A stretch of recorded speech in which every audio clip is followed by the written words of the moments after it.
নমস্কাৰ, মই দেৱকী গৌতম। আজি আমি আপোনালোকৰ লগত আলোচনা কৰিবলৈ আগবাঢ়িছোঁ অপাৰেশ্যন সিন্দুৰৰ বিষয়ে তথ্য আলোচনা কৰিম। দুই ভাৰতীয় মহিলা সেনা বিষয়াই সামৰিক নেতৃত্ব যি প্ৰদান কৰিছিল অপাৰেশ্যন সিন্দুৰত, এই সামৰিক নেতৃত্ব আচলতে কিহৰ ইংগিত প্ৰদান কৰিছে?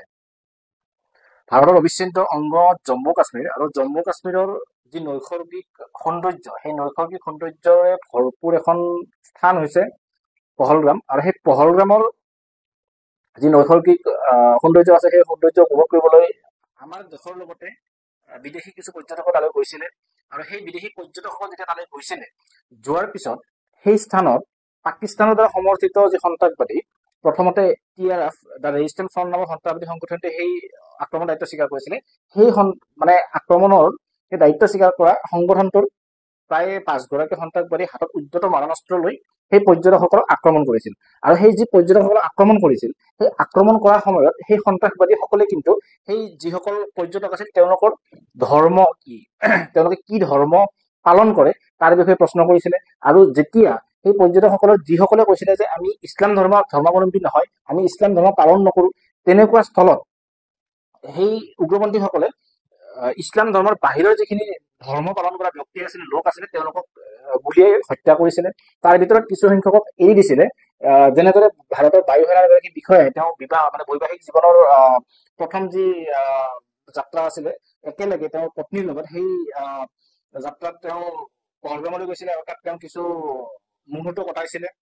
আৰু ঠিক সেই সময়তে সেই বায়ু সেনাৰ যি বিষয়াগৰাকী আছিলে, সেই বিষয়াগৰাকীক সন্ত্ৰাসবাদীয়ে হত্যা কৰিছিলে। আৰু সন্ত্ৰাসবাদীয়ে হত্যা কৰাৰ পিছত তেওঁৰ যি পত্নী, সেই পত্নীগৰাকীক সন্ত্ৰাসবাদীয়ে কৈছিলে যে তুমি গৈ ভাৰতৰ প্ৰধানমন্ত্ৰীক জনাই দিবা যে তেওঁক হত্যা কৰা হৈছে। অৰ্থাৎ এক কথাত যদি আমি ক'বলৈ যাওঁ, সেই সন্ত্ৰাসবাদীসকলে ভাৰতৰ প্ৰধানমন্ত্ৰীক এক প্ৰকাৰ প্ৰত্যাহ্বান জনাইছিলে যে তেওঁলোকে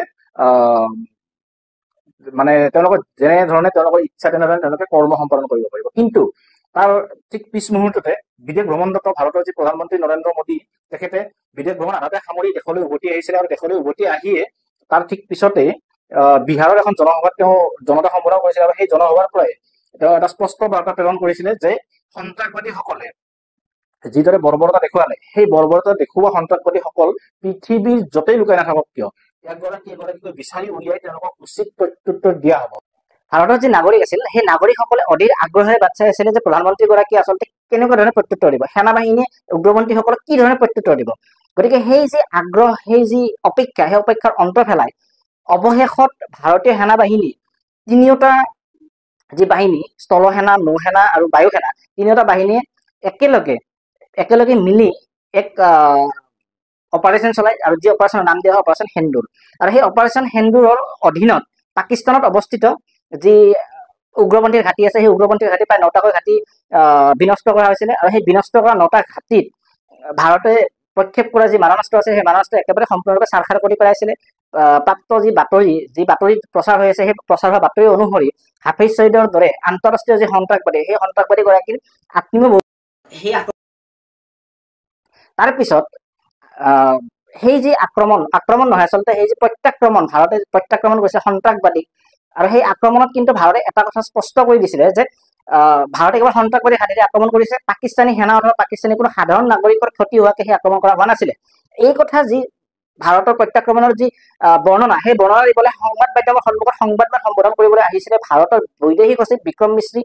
আৰু তেওঁক সংগ দিছিল দুগৰাকী সেনাবাহিনীৰ মহিলা বিষয়া।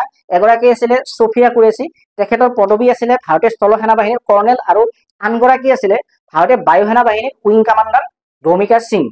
গতিকে এই যি দুগৰাকী মহিলা বিষয়াই সংবাদমেলখন সম্বোধন কৰিলে, সেই সংবাদমেল সম্বোধন কৰাৰ বিষয়টোৱে কিন্তু সমগ্ৰ বিশ্বকে এটা বিশেষ বাৰ্তা প্ৰেৰণ কৰিবলৈ সক্ষম হৈছে। আচলতে এটা বাৰ্তা নহয়, আমি যদি ক'বলৈ যাওঁ, এই সংবাদমেলখনে সমগ্ৰ বিশ্বক, পাকিস্তানৰ লগতে সমগ্ৰ বিশ্বকে বহুকেইটা বাৰ্তা প্ৰেৰণ কৰিছে। ভাৰতে বাৰ্তা প্ৰেৰণ কৰিছে যে ভাৰতে কেতিয়াও সন্ত্ৰাসবাদীৰ পক্ষত নাই, ভাৰতে সন্ত্ৰাসবাদীৰ কোনো ধৰণৰ কাৰ্যকলাপ কোনো কাৰণতে সহ্য নকৰে। ভাৰতে সন্ত্ৰাসবাদীৰ বিৰুদ্ধে চলাবলগীয়া যিকোনো অভিযান কোনো তৃতীয় পক্ষৰ বা তৃতীয় শক্তিৰ অনুমতিৰ কাৰণে অপেক্ষা নকৰে।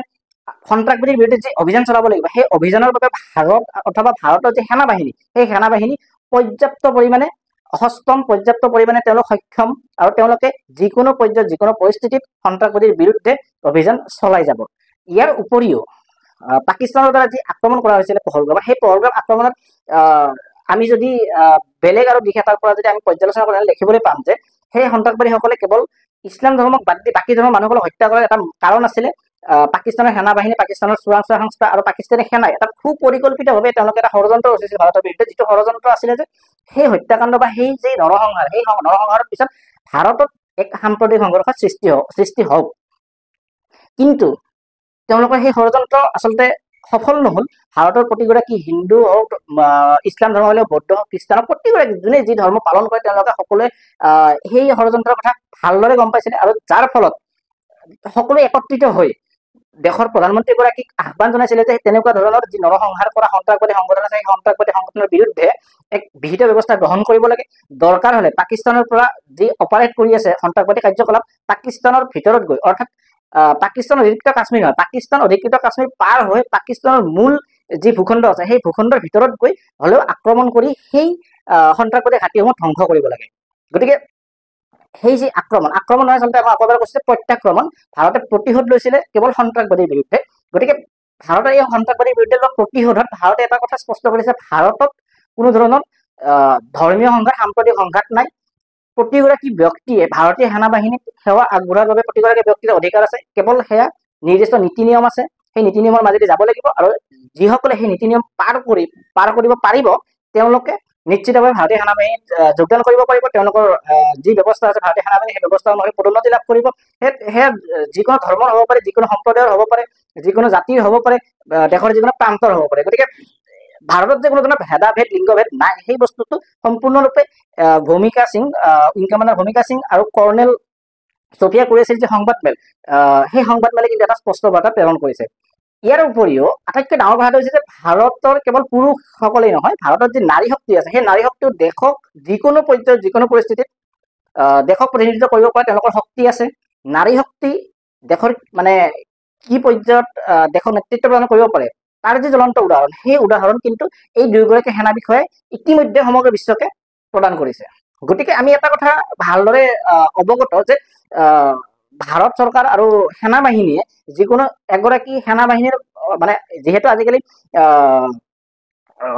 তিনিওটা সেনা বাহিনীয়ে স্থলসেনা, বায়ুসেনা আৰু নৌসেনাৰ এগৰাকীকে মুৰব্বী থাকে আৰু তেওঁ তিনিওটা সেনাৰ এগৰাকী নিৰ্দিষ্ট মুৰব্বী থাকে। গতিকে তেনেধৰণৰ কোনো মুৰব্বীক এখন সংবাদমেল সম্বোধন কৰিব দিয়াৰ পৰিৱৰ্তে দুগৰাকী মহিলা বিষয়ে সংবাদমেলখন সম্বোধন কৰিব দিয়াৰ আচলতে যি অৰ্থ বা যি প্ৰমাণ বা যি ধৰণৰ বাৰ্তা ভাৰত চৰকাৰ আৰু ভাৰতীয় সেনা বাহিনী প্ৰদান কৰিব বিচাৰিছে, তাৰ পৰা মানে এনেধৰণৰ কিছুমান বাৰ্তা সমগ্ৰ বিশ্বই লাভ কৰিছে। ভাৰতৰ যে সেনা বাহিনী বিশ্বৰ অন্য প্ৰান্তৰ যি সেনা বাহিনী, সেই সেনা বাহিনীতকৈ কোনোবাৰে কম নহয়, তাৰ প্ৰমাণো কিন্তু এই অপাৰেচন সেন্দুৰৰ জৰিয়তে প্ৰদান কৰিছে। এই অপাৰেচন সেন্দুৰক মহিলা আৰু পুৰুষ আটাইয়ে সমানভাৱে নেতৃত্ব প্ৰদান কৰিছে। নিজৰ নিজৰ পৰ্যায়ত নিজৰ যি কাম আছিলে সকলোৱে একদম সুন্দৰকে ধুনীয়াকে সেই কামখিনি সম্পন্ন কৰিছে আৰু সম্পন্ন কৰি সেই যি অপাৰেচন সেন্দুৰ, সেই অপাৰেচন সেন্দুৰ খুব নিয়াৰিকে, খুব সুচাৰুৰূপে তেওঁলোকে পালন কৰিছে। আমি বিভিন্ন সংবাদ মাধ্যমত আমি দেখিবলৈ পাইছিলো বা ভাৰতীয় যি সেনা বাহিনীৰ যি অফিচিয়েল ৱেবছাইট আছে সেই ৱেবছাইটসমূহতো বিভিন্ন আমি খবৰ পাইছিলো যে পাকিস্তানে যি অসামৰিক বিমান, অৰ্থাৎ সাধাৰণ যাত্ৰী অহা যোৱা কৰা যি বিমান আছিল সেই বিমানসমূহ চলাই আছিলে আৰু তেওঁলোকে সেই বিমানসমূহ চলাই থাকি ভাৰতৰ বিৰুদ্ধে বিভিন্ন ধৰণৰ আক্ৰমণ সংঘটিত কৰিছিলে, যাতে ভাৰতে পাকিস্তানক প্ৰত্যাক্ৰমণ কৰিলে কোনো অসামৰিক বিমানৰ ক্ষতিগ্ৰস্ত হওক আৰু তেতিয়া পাকিস্তানে ক'ব পাৰিব যে ভাৰতে পাকিস্তানৰ অসামৰিক বিমানক লক্ষ্য কৰি লৈছে। কিন্তু ভাৰতৰ সেনা বাহিনী আৰু ভাৰতৰ যি চোৰাংচোৱা সংস্থা আছে সকলোবোৰে ইমান ধুনীয়াকে এই গোটেই পৰিস্থিতিটোৰ সৈতে মোকাবিলা কৰি এক সুন্দৰ ৰণনীতি তৈয়াৰ কৰি পাকিস্তানৰ যি চক্ৰান্ত, পাকিস্তানৰ যি ষড়যন্ত্ৰ, সেই সকলোবোৰ মুখিমূৰ কৰি এক সাংঘাতিক ধৰণৰ বাৰ্তা সমগ্ৰ বিশ্বকে প্ৰদান কৰিলে। তাৰ কাৰণে আচলতে আমি সকলোৱে ভাৰতীয় সেনা মানে আচলতে ভাৰতীয় সেনা বুলি ক'লে ভুল হ'ব, ভাৰতীয় সেনা বাহিনী তিনিওটা বিভাগ অৰ্থাৎ নৌসেনা, স্থলসেনা, বায়ুসেনা আটাইকেইটা বিভাগৰে প্ৰতিগৰাকী জোৱান, প্ৰতিগৰাকী বিষয়াৰ ওচৰত আমি সঁচাকে চিৰকৃতজ্ঞ, যাৰ কাৰণে আমি নিজৰ ঘৰত অতি সুখ আৰু শান্তিৰে শুব পাৰো। তেওঁলোকে দেশখনক ৰক্ষা কৰাৰ স্বাৰ্থত নিজৰ জীৱন উচৰ্গা কৰিবলৈ প্ৰতিটো মুহূৰ্ততে সাজু হৈ থাকে। গতিকে তেনেকুৱা স্থলত আমি তেওঁলোকক সদায় স্মৰণ কৰা উচিত, স্মৰণ কৰা উচিত বুলি মই এইটো কাৰণে কৈছো, যিসকলে এই সংঘৰ্ষৰ মাজত তেওঁলোকে প্ৰাণ আহুতি দিলে দেশৰ কাৰণে, আমাক ৰক্ষা কৰা প্ৰাণ আহুতি দিলে। গতিকে তেওঁলোকক আমি সশ্ৰদ্ধ প্ৰণাম জনাইছো। লগতে যিসকল সৈনিকে আজিৰ তাৰিখতো, আজিৰ দিনতো ভাৰতৰ যি সীমা, সেই সীমা সুৰক্ষিত কৰি ৰাখিবলৈ অহৰহ প্ৰচেষ্টা চলাই আছে, তেওঁলোকৰ নিজৰ জীৱনক উচৰ্গা কৰিবলৈ তেওঁলোকে সাজু হৈ আছে, তেওঁলোকক আমি চেলুট জনাইছো ইয়াৰ পৰা। আপোনালোকে আজি আমাৰ এই ভিডিঅ'টো চাই কেনে পেলাই আমাক কমেণ্ট বক্সত জনাবলৈ নাপাহৰিব। আপোনালোকৰ নিজৰ পচন্দৰ ভিডিঅ'সমূহৰ বাবে আপোনালোকে আমাৰ কমেণ্ট বক্সত নাম লিখিব, আপোনালোকে কেনেকুৱা ধৰণৰ ভিডিঅ' চাব বিচাৰে। আমি নিশ্চিতভাৱে চেষ্টা কৰিম আপোনালোকৰ পচন্দৰ ভিডিঅ'সমূহ আপোনালোকৰ বাবে লৈ অহাৰ বাবে। আজিলৈ ধন্যবাদ।